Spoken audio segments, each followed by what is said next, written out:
সকালে তারা তাদের ঢাকা কলেজের সামনে অবস্থান নিয়েছেন এবং সেখানে তারা অবরোধ কর্মসূচির পাশাপাশি তারা অবস্থান নিয়েছেন এবং ৪ ঘন্টার তারা একটি সময় বেঁধে দিয়েছেন যাতে করে এই সমস্যা সমাধান হওয়ার জন্য, এবং সেখানে তাদের ৬ দফা দাবি এর মধ্যে তারা উল্লেখ করেছেন। প্রথম যেই দাবিটি তারা বলেছেন যে ঢাকা বিশ্ববিদ্যালয়ের যে প্রো ভিসি অধ্যাপক মামুন আহমেদ রয়েছেন তাকে যেন পদত্যাগ করানো হয় বা তিনি যেন পদত্যাগ করেন, এবং তাদের গত রাতের যে সংঘর্ষে ছাত্র আহত হয়েছেন এবং একই সাথে যারা সেখানে মারধরের শিকার হয়েছেন সেসব ছাত্রদের উপর যারা হামলা করেছেন তাদের জন্য গ্রেফতার করা হয়।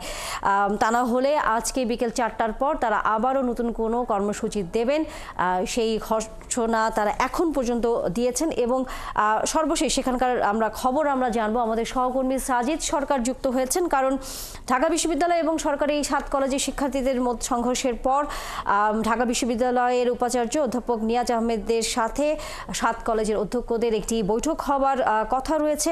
সেটি এই দুপুর ১২টার দিকে। আমাদের সহকর্মী সাজিদ সরকার সেই খবর রাখছেন, আমরা একটু তার কাছ থেকে সেই বৈঠকের খবর জানবো।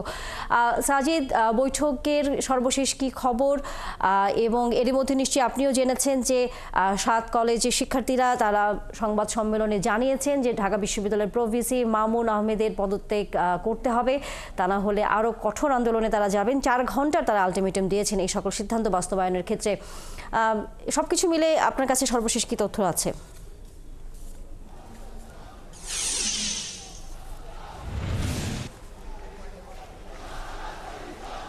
তাহলে প্রথমে একটু জানিয়ে রাখি যে ইতিমধ্যেই কিন্তু ঢাকা বিশ্ববিদ্যালয়ের ভিসি এবং ৭ কলেজের অধ্যক্ষ যারা রয়েছেন তাদের সাথে যে বসার যে প্রক্রিয়া সেটি সিনেট ভবনে কিছুক্ষণের মধ্যেই বসবেন।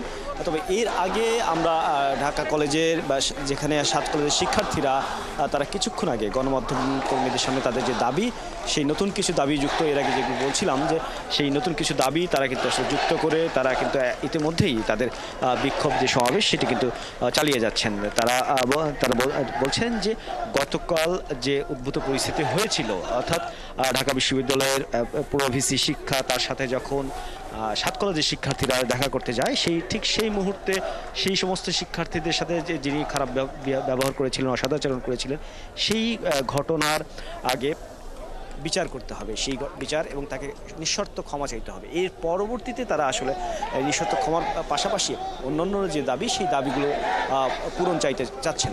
ইতিমধ্যে তারা বলেছেন যে স্বতন্ত্র বিশ্ববিদ্যালয়ের ঘোষণা দিতে হবে, এবং সেই ঘোষণা যদি শিগগিরই না দেওয়া হয়, অর্থাৎ ২৪ ঘন্টার মধ্যে যদি সেই ঘোষণা না দেওয়া হয়, সেই আন্দোলনে কিন্তু তারা চালিয়ে যাবেন।